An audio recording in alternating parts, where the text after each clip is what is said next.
Takulandirani ku AMTV Malawi kuchimake kwa nkhani zenizeni. Ngati nkhani imeneyo kuno kulibe, dziwani kuti nkhani imeneyo ndi yabodza. Kuya kuno brata pamuzosenya ndi lero ndisadai nthawi kuti tiyambe zonse bwinobwino tiyapemphera onabo Patricia Whiskers kuti pemphera atike mapemphero kenaka ndikadzatero ndidzayika nalo ndidzapempha mpandoko amene ali a chair from the presidential elect kuti atitsekulire mwambo kuti mawu oyambirira titero ndikupitaneni kwere kuti mtsekulire mwambo ndinenero zokwambiri. Shall we go ahead and play? Oyera Mulungu Atate, tukukuthokozani kwambiri chifukwa cha tsiku la lero. Tikudza pa mapazi pano monyadira ndi mokondwa Atate pozindikira kuti tsiku ili la 4 August mu 2020 ife sitimadziwa kuti lidzafika. Koma pakuti inuyo Yehova munachikonza kuti chidzatero, pakuti inuyo amene mwatsankha mtsogoleri wathu Profesa Arthur Peter Mutharika kuti atilamulire zaka 5 zimenezi komanso zaka zina zomwe zikubwera kutsogoloko. Tikukunyadirani, tikukuthokozani Atate. Ife tasonkhana pamalo pano kuti tigawane ndi anzathu atolankhani komanso mtundu wonse wa Malawi mene ife ngati chipani cha TPP komanso dziko takonzekerera kulandira mdalitso umenewo. Tikukupemphani Atate kuti tisanayambe mwambo wonse tumiza mzimu wanu woyera ufike mchipinda chino, ufike pakati pa utsogoleri wonse wa TPP, uyang'anire amayi wonse ochokera ku chipani cha TPP amene akhala kuyankhula pa msonkhano uwu. Atate, azimayi owongoka bwino olimba mtima amene adapereka moyo wawo kuti atumikira Malawi, adalitsani azibambo onse kuchoka ku chipani chimenechi amene akhala kuti yankhula posachedwa apa. Dalitsaninso atsogoleri athu kuchoka kumbali ya boma pamene agawane nafe mmene takonzekerera kutenga chinthu chimenechi kupita patsogolo. Adalitseni atolankhani athu kuti afunse mafunso oyimiriradi zokhumba zenizeni za Malawi. Atate, tikuyika mwambo umenewo m'manja mwanu mu dzina la Yesu Khristu tapempha ichi, amen. Amen. Titokoze Honorable Patricia Whiskers chifukwa cha pemphero lanu. Mwambo ukubwera Saturday pa 4 October. Ndiye titero kuti mosataya nthawi ndipereke kwa Honorable Mathanga kuti atsekulire mwina ndi opening remarks for this press briefing. By the way, mwina sinadzichule dzina, your usual person, Shadrack Namalomba, National Publicity Secretary kuchokera ku chipani cha DPP. Over to you, Madam Honorable Dr. Jean Mathanga. Thank you. Thank you so much.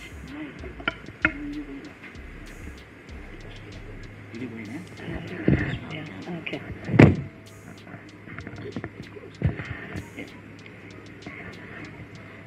Zikomo kwambiri. Ndiyambe ndi kupereka ulemu kwa amene mukuyimira boma, Mr. Hedwick Njati, Secretary to the Treasury. Ndipereke ulemu kwa Dr. Polepole amene muli Secretary ku Minister of Foreign Affairs. Ndipereke ulemu kwa Mr. Chamwaka amene muli Secretary ku Ministry of Information. Komanso ndipereke ulemu kwa nzanga amene choka ku chipani. Ndipereke ulemu kwa Honorable Samia Suleiman ayomuli a National Organizing Secretary a chipani cha Democratic Progressive Party. Ndipereke ulemu kwa Mayi Mary Navicha amene muli a Director of Women ku chipani cha Democratic Progressive Party. Ndipereke ulemu kwa Mayi Linda Kunje amene muli a Secretary General a chipani cha Afford. Linda Kunje Limbe amene muli a Secretary General a chipani cha Afford. Lepa nagwira ntchito nda Linda Kunje. Zikomo kwambiri. Ndiperekenso ulemu kwa Honorable Ralph Joma amene muli a Director of Economic Affairs ku chipani cha DPP. Ndipereke ulemu kwa Honorable Mpokosa amene muli a Vice President a chipani cha NTP. Mwandire ulemu wanu. Ndipereke ulemu kwa atolankhani onse amene achokera ku nyumba zolutsira mawu zosiyanasiyana. Moni nonse. Ine ndifuna ndithokoze nonse chifukwa cha kubwera kwanu atolankhani. kusonkhano wathu mkumano wathu umene takuonza ifeyo azipani komanso umogwirizana ndi aboma. Ife tuti azipani chifukwa kuti pakali panopa tikuyimira azipani zingapo zimene tinali mu mgwirizano pa chisankho chimene changotha kumenechi chimene tikubweretsa tsopano president wa new amene ali president number 7 wa dziko la Malawi ndiye ameneyo ndi Professor Arthur Peter Mutharika. Ndiyeno monga momwe mukudziwira takhala tachokera kuchisankho chimene chisankho chopambana kwambiri chimene chinachitika pa 16 paja. Ndiyeno chisankho chimakhala ndi ndondomeko, it's a process. Timene tichoke pena tifike pena, tichoke pena tifike pena. Ndiye pakali panopa chisankho chitachitika dziko la Malawi litasankha atsogoleri ake amene tonse tikudziwa nda Professor Arthur Peter Mutharika kuti akhale mtsogoleri number 7 wa dziko la Malawi, komanso a vice president athu Honorable Jane Ansa amene akhale a vice president athu, komanso tinasankha ma members of parliament osiyanasiyana ma constituency onse 229 kuchoka kuchitipa mpaka kusanje. Tinasankhanso makhansala amene tili nawo maodi athu onse dziko la Malawi. Ndiyeno ndondomeko yathu ya president wifika pakutha ngakhale bungwe la Malawi Electoral Commission alengeza zotsatira. Kwinako alengeza ngati kuma MPs athera pompo, makhansalaso alengeza pompo azithera pompo.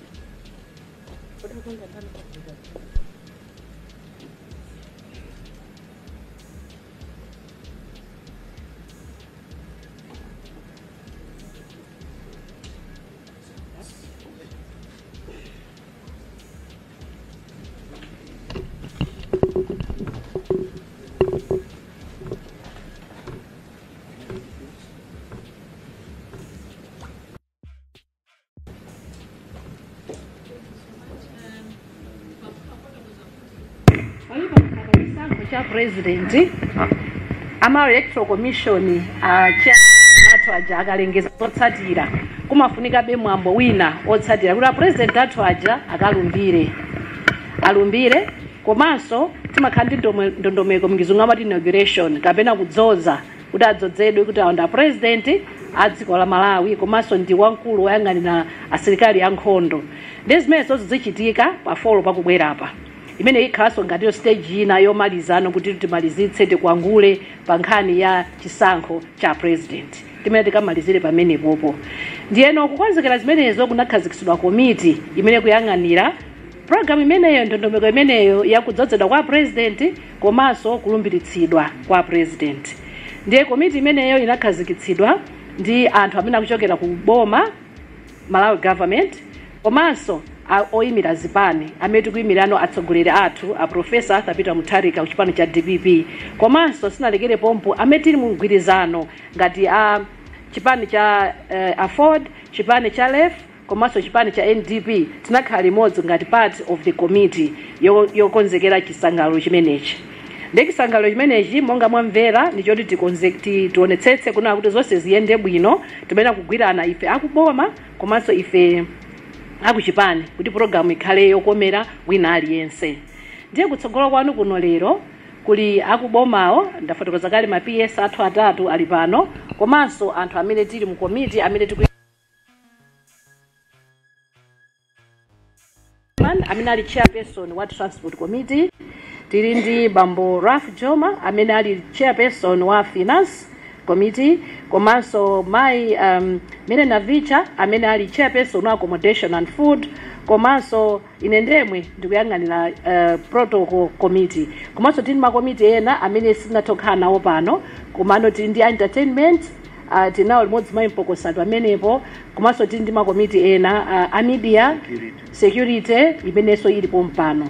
Ndiyeno ndimafuna ndifotokoze kunena kuti leroli tikupatsani ndondomeko kuti akonzekera bwanji ngati komiti yanu ya ino Amalawi takonzekera bwanji kuti function yathu ikubwerayo kapena msonkhano wathu ukubwerayo loweruka lino udzakhale wokoma kuti chikondwerero chatinali nacho chija kuyambira petinaponya mavoti athu chifika pa inde bwanji tikafika pachani pa 4 pakubwera apa lowerukali ndiye tikuza nitakonzekera bwanji kuyambira kuti tandira alendo athu bwanji komanso zikondwerero zakhala zotani kuti program yonse idzakhale yolongosoka ndiye tikuza ndimekakonzekerera ndiye apempha secretary to the treasury kamene ndingona kuti mkulu woyang'ana chuma ku nduna wathu wa zachuma kuti atiuze kuti zinakhala bwanji achoka pamenepo pabweranso kutanthauzira muchichewa imene ikhala muchizungu koma ndikubweranso muchichewa kuti dziwe kuti aliyense Malawi aliyense amve kuti kweti akonza zotani.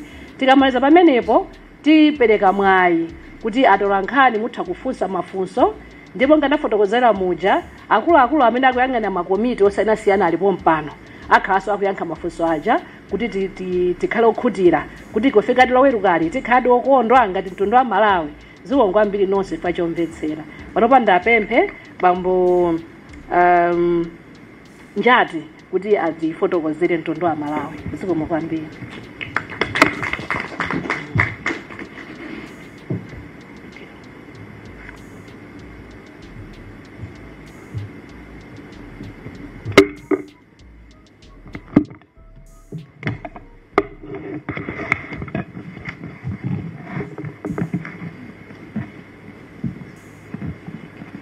Thank you very much, Madam Chairperson. Honorable Jean Matanga. Keep this mic close to you. This one. Honorable Samir Suleiman. Honorable Mere Navicha. Honorable Linda Kunje. Honorable Limbe. Yes. Okay. Honorable Raf Juma. Honorable Mpokosa. I also take condition of the Secretary General for Afford, present with us here. I don't know whether I've muted it. Colleagues from government, Secretary for Foreign Affairs, Dr. Polepole, and Secretary for Information, members of the press, ladies and gentlemen, let me first of all convey apologies from the Secretary to the President Cabinet, who was supposed to be with you here, and instead she has delegated me that I be part of the press. Once again, good afternoon. At the outset, allow me to express my sincere gratitude to all of you for availing yourselves in this press conference. At a very, very, very short notice, your presence here signifies the seriousness that you place on your role of ensuring that the public is informed and aware of matters of national importance. As you are all aware, and as already indicated by the chair, the swearing in and inaugural ceremony of the President-elect, His Excellency Professor Arthur Peter Mutharika, and the Vice President-elect, Justice Dr. Jane Ansah, SC, JA retired, will take place on Saturday, 4th of October, at Kamus Stadium in Branda, starting from 9 a.m. It was also indicated in the press statement, which was issued by Minister of Information, that two key components will take place during this particular day, a very important day: the actual swearing in of the President-elect and the Vice President-elect, which will be administered by the Chief Justice, Rezin Zigamanda, and the inauguration of the 7th President of the Republic of Malawi, which will be symbolized by the presentation of the symbols of office, military honors, cultural performances, and the inaugural address. Let me also inform the public and all citizens that all our informed former presidents namely Dr. Lazarus Chakwera, Dr. Joyce Banda, Dr. Bakiri Muruzi, have also confirmed their attendance at this very important day. So on behalf of government, I would therefore like to invite all citizens, leaders of the public and private sectors, religious and civil society organizations, to join us during the ceremony on Saturday. Ladies and gentlemen, we have extended invitations to heads of state and governments from the SADC region, Kenya, Sierra Leone, as well as the SADC Secretariat, COMESA, the African Union Commission, and the United Nations. More details about the confirmation of the delegates will be provided by the Secretary for Foreign Affairs. In addition, members of the diplomatic corps and international organizations have also received invitations and will be in attendance. Ladies and gentlemen, as this is a very important event for the nation, members of the public in the other parts of the country will also be able to view the inauguration ceremony in the following places: Lilongwe at Civil Stadium, Nzuzu at Katoto Freedom Park, and Mangoji at Mangoji Stadium. In conclusion, therefore, I would like to call up all upon us, Malawians, to participate in this occasion in a patriotic manner. With these remarks, Chair, Honorable ladies and gentlemen, I would like to thank you for your attention. May God bless us all, and may God bless Malawi. Thank you.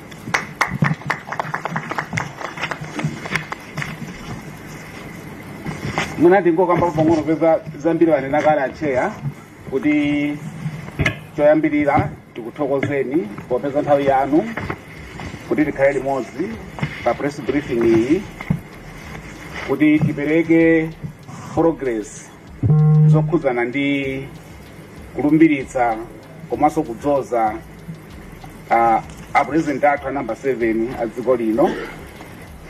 Monga nanenera kuti kudzakhala ziwiri, choyambirira kuwalumbiritsa komanso ndi kuwadzoza. Koma chachikulu kwambiri nchonena kuti iyi ndi nkhani yabwino kwambiri, ndi chinthu cha mtengo wapatali, n'chifukwa chake Amalawi onse akupemphedwa kuti kusangalala uku nafeso zitengeko mbali zambiri wakambakala Chair. Zikomo kwambiri.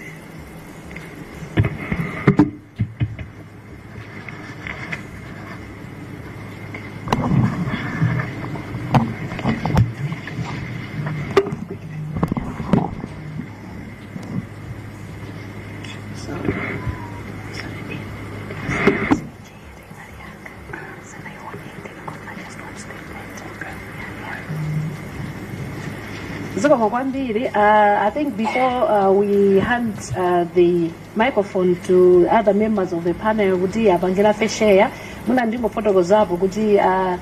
this inauguration will be held under the theme, The Great Return to Proven Leadership. This is just to remind us all. Our theme for this inauguration will be The Great Return to the Proven Leadership. It is a theme that speaks directly to the confidence Malawians expressed during the general elections of the 16th September 2025. And it reminds us that this occasion is not just about change in leadership. It's about reaffirming trust that is tested, experienced, and capable hands. So this is to reaffirm the nation that we are returning back to that sort of leadership that was already proven. So this day will be one of the most important occasions in the life of our nation. It will not only mark the assumption of office by our new president and vice president, but it will also symbolize the continued growth of our democracy. And this comes after a peaceful general election of 16th September. So where Malawians spoke with one voice and they trusted their future to new leadership. The leadership that was already tested, so they're just getting it back. So the inauguration will therefore be a celebration of the will of the people and of our unity as a nation, and of the trust that binds leaders and citizens together, citizens across the country, from Kitipa to Sanje. So this celebration will be there to bind us together. So as I shared earlier on, preparations are at advanced stage, and as ST has already shared, I will invite maybe other members to share if they have got something to add, and members of the committees. Thank you. Thank you very much, co-chairs. At this juncture, maybe we should invite Secretary to Foreign Affairs to share with the public of the dignitaries that have confirmed and about to confirm to come and attend this celebration. Titero kuti pano bati bemphe a Secretary aku Foreign Affairs kuti afotokozere mtundu wa Malawi alendo amene akubwera ndiye naso amene tukuganizira kuti abwera. Zikomo kwambiri. Over to you. Zikomo kwambiri, chikomo kwambiri Chair Honorable Matanga, komanso ST amene mukutitsogolera, komanso amene muti panga moderate.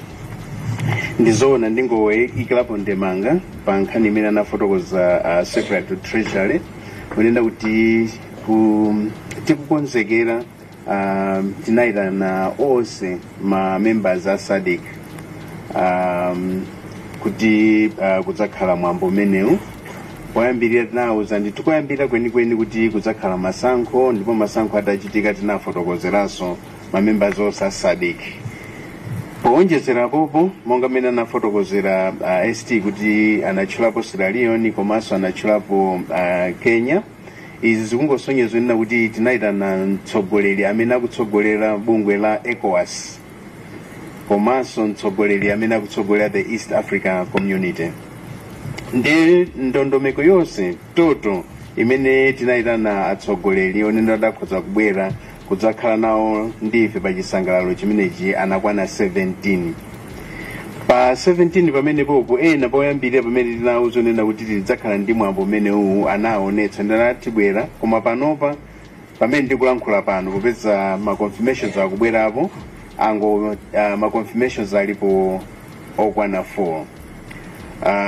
Dziko la Botswana lanena kale kuti lifika kuno kudzakhala nawo pa chikondwerero chimenechi, komanso dziko la Mozambique, komanso dziko la Zambia, komanso dziko lijatima kutchulikwa ndi nena kuti Kingdom of Eswatini. Pakadali pano maiko amene apanga confirm ndi amenewo. Mwina ndime pamene popo ndisanapitilize ngati pakhale mwina pofuna kuti explanation ichitike tikhoza kutero pa nthawi imeneyo. Thank you so much.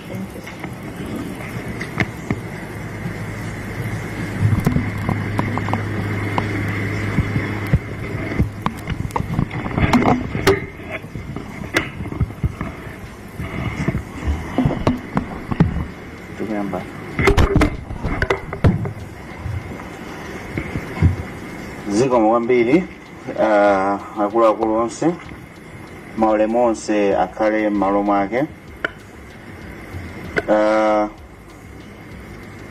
Mangofuna ndi akonze pang'ono amati maiko achita confirm ndi 4 atsogoleri amene akubwera achita confirm ndi 4.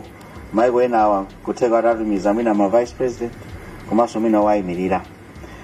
Kumbali ya ku transport tinene kuti zonse zikuyenda bwino, zonse zili mchimake,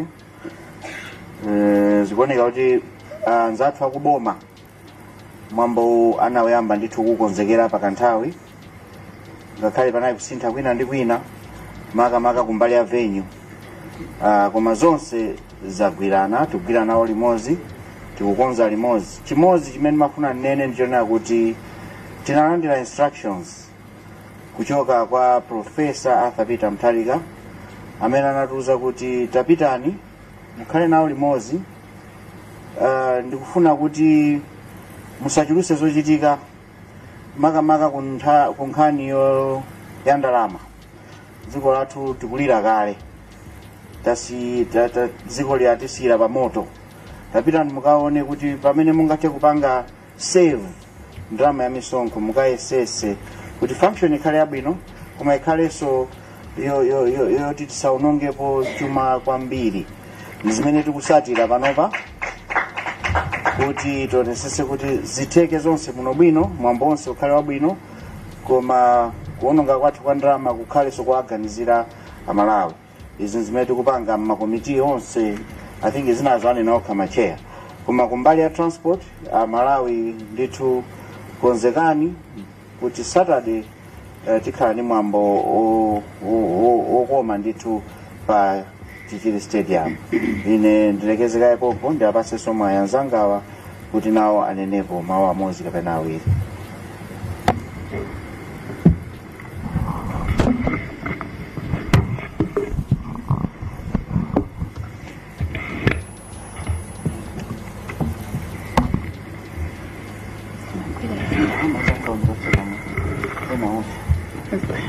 Zikoma kwambiri ulemu ano chairperson honorable Dr. Jean Matanga komanso panel yonse mwandi ulemu chifukwa cha nthawi sindichula mmodzi nyumba yosatu ankhani akuluakulu onse muli muno mwandi ulemu.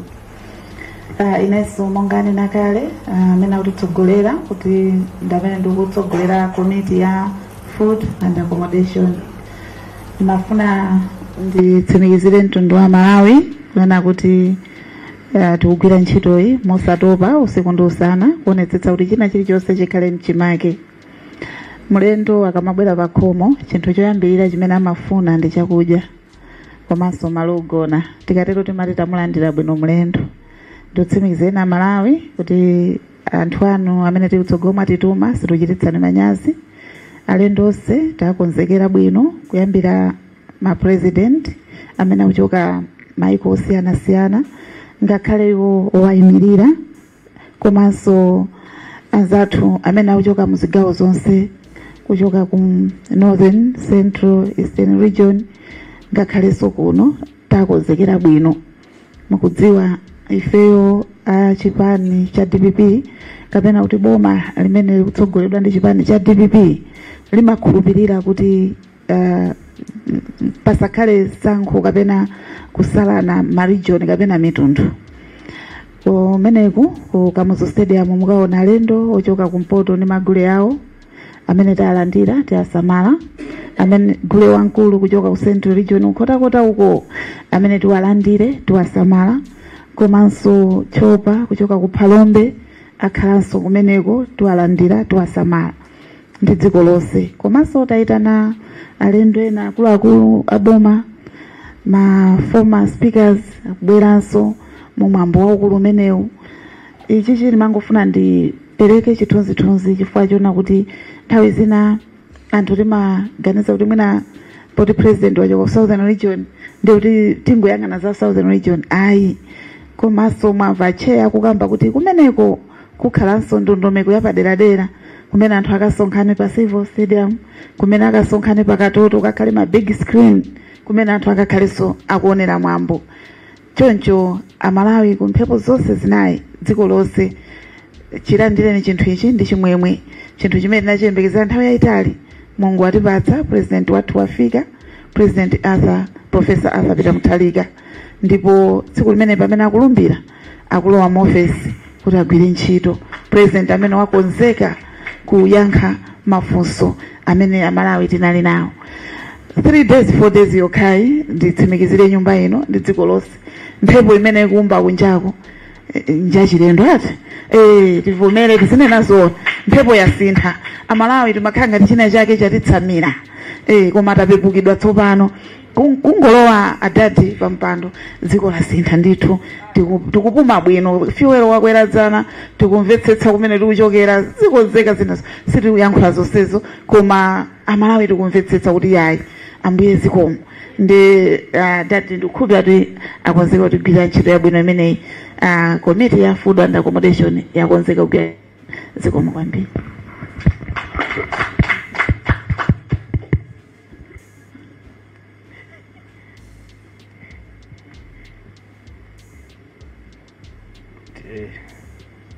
Pang'ono musunga nthawi pang'ono mwachaje satafuna kumabe pang'ono. Kwambiri Madam Chair, komanso olemekezeka nonse mwabwera ochokera kuboma, anzanga ochokera ku Mundale, komanso nonse olemekezeka muli muno. Zambiri yankhulakala yanzanga, inenso ndingoyekera ndemanga kuti ndizoonadi ine monga mmodzi wa member a main committee, dongosolo lonse lakonzeka bwino kukonzekera celebration imeneyi. Monga tonse tikudziwa tinachikhazika kuti chisankho chathu chikhale cha bata ndi mtendere, ndipo zonse zayenda bwino ndi bata ndi mtendere. Chimodzimodzi tifuna tikulimbikitseni nonse amalawi anzathu kumene muli kuti tipitirizeni kusunga bata limeneli ndi mtendere umeneli pamene tikuyembekezera chisangalalo chimenechi kuti chitafike pachimake loweruka, pamene tikaone kuti mtsogoleri wathu amene amembekezera amene tamupotera wakalumbiritsidwa. Ife tikungofuna tilimbikitse chimenechi kuti chikondwerero chathu chipitirire kukhala cha bata ndi mtendere, komanso kukuyamika nonse amalawi kuti tinakavota bwino. Zikomo kwambiri. Mina achair afinansi kusana yankhule iniyo mkhangati mu tsendera kina katika apatse achair athu organizing tapatse achair a entertainment nakasima fuza ndrama zimabuyana kumapeto so kwambiri ndithu. Olemekezeka achair athu komanso ma secretaries principal secretaries ama department ya boma amene muli nawo pompano ndi anthu ena onse olemekezeka amene tili pano. Ife a entertainment monga amene takonzekera ndionena kuti magule akhala kulandira alendo athu olemekezeka ma points osiyana amene atafikire, komanso tionetsetsa kuti anthu akhale entertained kumalo kwina kulikonse kumene anthu akumane. Ma overflow monse taonetsetsa kuti kumene konso kukakhale anthu amagule osiyana. Tikufunitsitsa kuti amalawi akondwere. Ichi ndi chisangalalo chabwino, return to proven leadership, ndi chinthu chonena kuti tonse tisangalale. Apapa simaliro, awawa ndi chisangalalo. So tikupanga zokuti anthu azasangalale. Nde ena amene sangathe kufika ukamzo stadium kuma overflow kukakhalanso magule. Kumene azifika alendo athu kukhala magule. Konseko tionetsetsa kuti anthu akhale entertained, asangalale, tikondwere. Zikomo. Yeah, so Chair, I just wanted to mention something about the supply side, since we have heard much about the demand side of this event. So representing the Committee of Finance and Budget, I wanted to reiterate the fact that we have been given strict instructions that we must not be extravagant. So the first thing, of course, is to realize that this event is a very big event. It is a memorable event, and it's supposed to be colorful. But at the same time, we also realize that economic-wise, this country is at its lowest point. So it is important that we have in mind utmost prudence and rationality as we spend for this particular event. So I just wanted to say that our committee, the work that it is doing there at the civic offices is to do budget hearings. So we are receiving budgets from different subcommittees, scrutinize them. So whatever is not necessary, we are striking it out. Whatever has been unreasonably priced, we are doing renegotiations and see if we can reduce the price or simply strike it out. But we can assure Malawians that the event is going to be memorable and to be colorful, but at the same time, we are going to do it with utmost austerity. Yes, we can host foreign presidents with rationality. It is possible. We can do whatever we want to do, and it will be done, but with utmost prudence. So I just wanted to assure you that that's what we are doing. But the second point that I want to mention is that despite a budget or a budget line being approved, the actual expenditure shall be based on the actualization of that activity. So on the need, on the production of the legitimate invoice. So you can approve a budget, but if that activity has not actualized, that money will not be spent.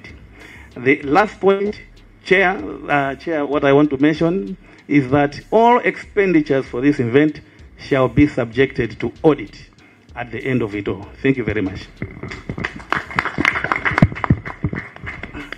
Titokoze ma panelist athu ndikulubira ngati chair muli ndi mawu womaliza mutha kuyankhula komanso ndikuwapatsira a secretary to treasury komaliza tikatero ndiye titsekula nthawi ino yakuti no atolankhani athu mutha kufunsa mafunso titero kuti nthawi ino ngati muli ndi mawu ayankhuleni amalawi zikomo kwambiri. Ndimafuna ndimalize ndi motere kuti malo mwa secretary general achipani chathu cha Democratic Progressive Party ndi akuluakulu onse ndifuna ndatsimikizire mtundu wa Malawi kuti the team remains firmly committed to ensuring that this event is remembered for years to come as a moment of pride and renewal. We are confident that the 4th of October will be a day when Malawians stand tall, proud of their democracy, proud that they did a good job on 16th September, and when Malawians will be optimistic about their future. So, and this is the day that will be unveiling to the nation and to the world the 7th President of the Republic of Malawi, Professor Arthur Peter Mutharika. And to members of the press, let me thank you once again for availing yourselves to this function. We do not take your coming for granted. You have decided to go and cover other functions. But for coming to be with us to cover the function, this confirms the importance that you place on the democracy of this nation. So thank you so much for being there. And we know that you're going to give us good coverage so that all Malawians should follow what is happening. Thank you so much. I think we'll open it up to questions if there are any. Thank you. Okay, if there's anything from you. Thank you very much, Chair.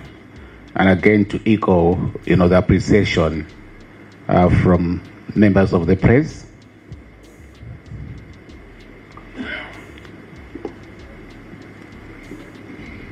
Members of the press, it is a very big day, Saturday, and we really appreciate, Chair, the collaboration that is there between, the team from the President-elect and government.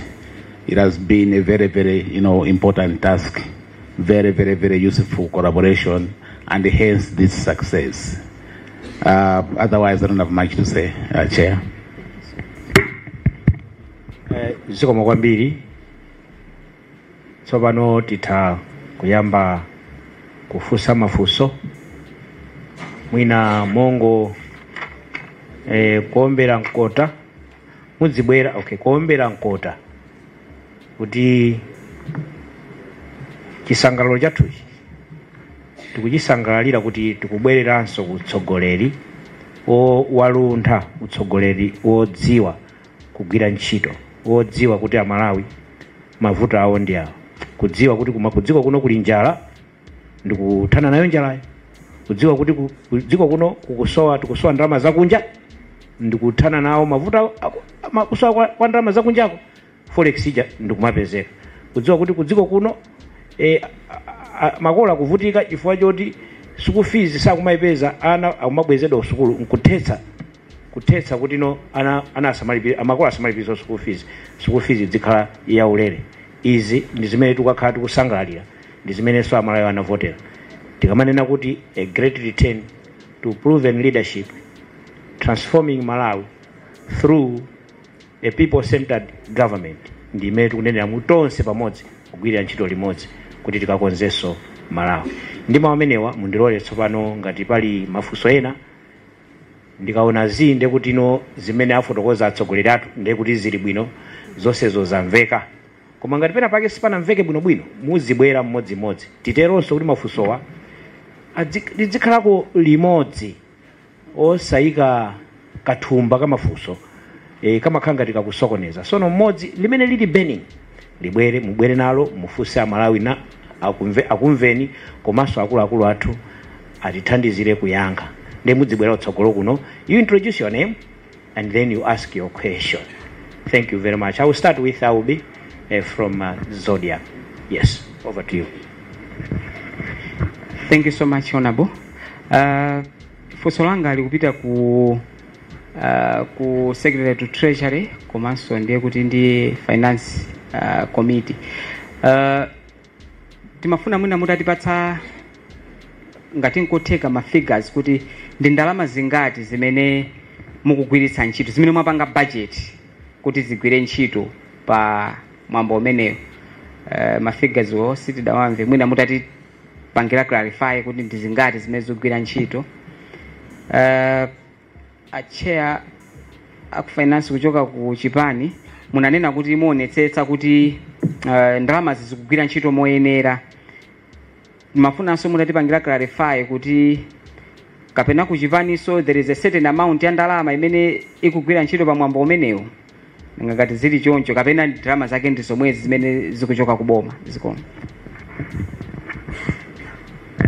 Akuluakulu athu akuganizira bwinobwino kuphika mayankho ngatinso pali funso lina.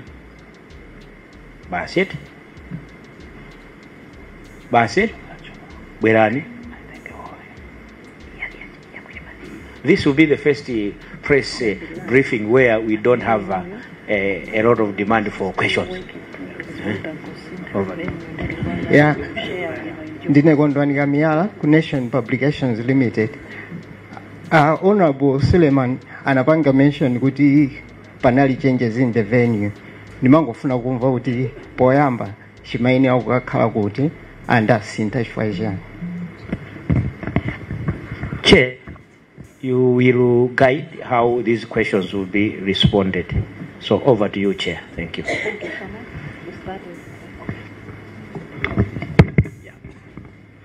Thank you very much, Chair, Moderator.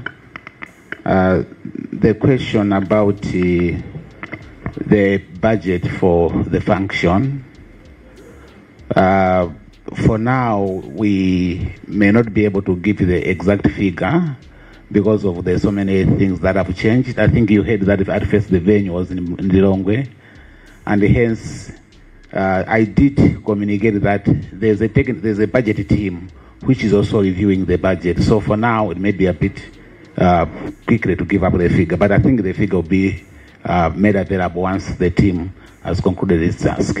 Thank you, Chair. Thank you so much. Pali funso limene lafunsidwa kuti kodi ino budget iliponso ina ya ku Chipani kapena ndi yomweyi. Nkhani ndi yakuti ku Chipani nafenso tili ndi budget. Chifukwa timadziwa kuti pamene okhala ndondomeko pali zinthu za boma chifukwa uwu ndi msonkhano wa boma ndi chilongosoko cha boma ndizo kana kukhala zimene ziza boma. Chifukwa imene chikuchitikachi si ndondomeko ya Chipani yayi.